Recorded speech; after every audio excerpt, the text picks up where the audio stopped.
If you're thinking about moving to Raleigh or you're curious about what it's like to live in Raleigh, North Carolina, I'm going to give you a tour of Raleigh's downtown district, and I'll show you what makes each area popular and tell you about the new developments underway so you can get the most out of downtown Raleigh if you're planning to visit or you're thinking about calling Raleigh home. I'm a Wofford real estate broker and Raleigh native, and I can promise you downtown Raleigh is the heart of the Raleigh market. And the downtown area is comprised of 6 districts, plus 2 new emerging districts with a lot of new development that should continue to transform the area.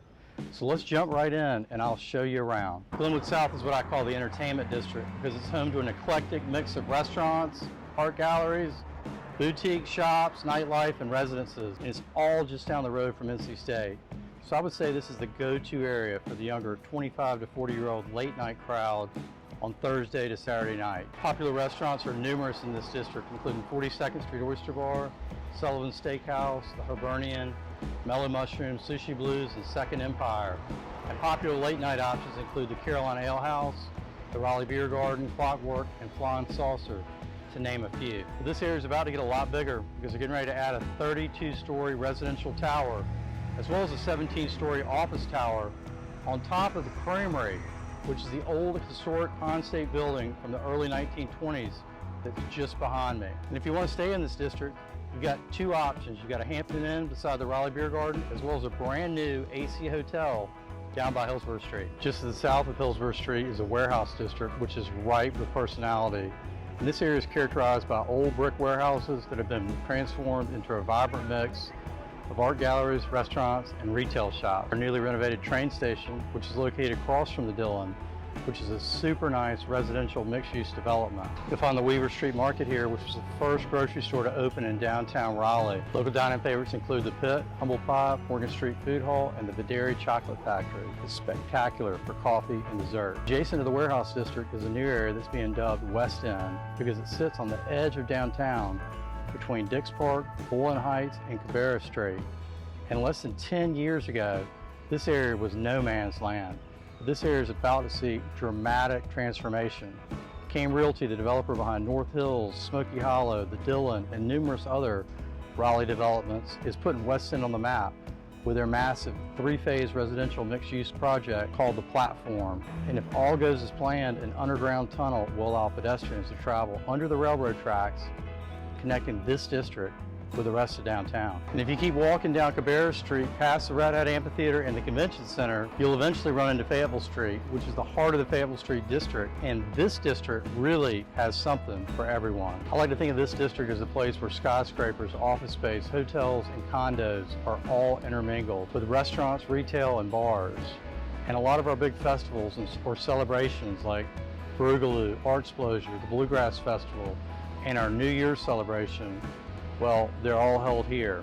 It's where you'll find Memorial Auditorium, a major performing arts center, the Red Hat Amphitheater, the Raleigh Convention Center, and Nash Square Park. There are over 50 restaurants and bars, and Pools Diner, Whiskey Kitchen, and Raleigh Times are 3 local favorites. And if you're planning to visit and want to stay downtown, the Sheraton and Marriott on Fayetteville Street are 2 hotels I definitely recommend. Fayetteville Street is also currently home to the 4 tallest buildings in Raleigh: the PNC Plaza, 2 Hanover Square, the Wells Fargo Capitol Center, and the F&B Tower. And there are some massive development projects underway that should continue to change the shape of this area. The old News Observer building that's just behind me, that sits adjacent to Nash Square, was recently approved for a 4-tower, 1+ million square foot complex called Nexus. The first tower is supposed to be a 19-story residential mixed-use building, and with 4 towers, this area and the Raleigh skyline, they're about to change in a big way. 1 block east of Fayetteville Street is the Moore Square district that's primed to change dramatically, with major public investment helping stimulate large private development over the next 5 to 10 years. And Moore Square Park sits right in the center of the district and is surrounded with lots of restaurants, including Brewery Bavana and Big Ed's at City Market, as well as notable entertainment options like Marble's Kids Museum and live music venues like the Poorhouse Music Hall and the Lincoln Theater. Red Hat is headquartered here. This is one of the densest neighborhoods in Raleigh, and it's only going to get bigger. Moore Square is home to the Go Raleigh Transit Center, which is the hub for Raleigh's bus system. Just to the north of both the Fayetteville Street District and the Moore Square District is the Capitol District.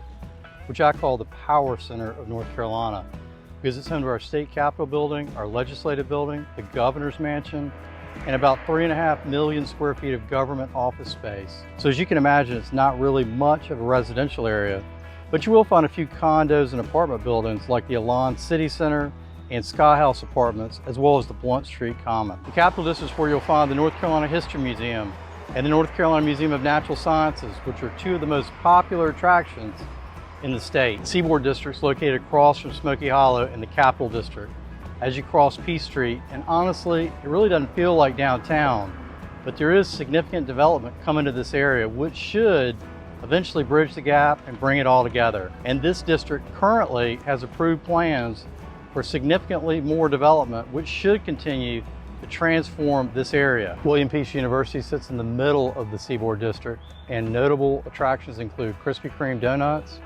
Yellow Dog Bread Company, Logan's Garden Center. You'll also find several really good restaurants, including Crawford & Sons, Jolie, and Standard Beer and Food in this area. Tucked in between Glenwood South, the Capitol District, and the Seaboard District is a new emerging area called Smokey Hollow, which is yet another residential mixed-use development by John Kane. Recently, Publix became the second grocery store to enter the downtown market, opening in Smokey Hollow, and you have two massive high-end apartment buildings, Peace and the Lawn, with an assortment of restaurants and shops and an open-air mall setting they call the Hollow. So it's always an easy walk to everything in Glenwood South from here. And I gotta tell you, I really do enjoy interacting with the people that watch my videos. So be sure to connect with me if you have questions about downtown Raleigh or life in Raleigh, and I'd be glad to help you. If you like the video, please make sure you smash that like button and subscribe to the channel if you'd like to learn more about life in Raleigh and where to live, and I'll see you on the next video.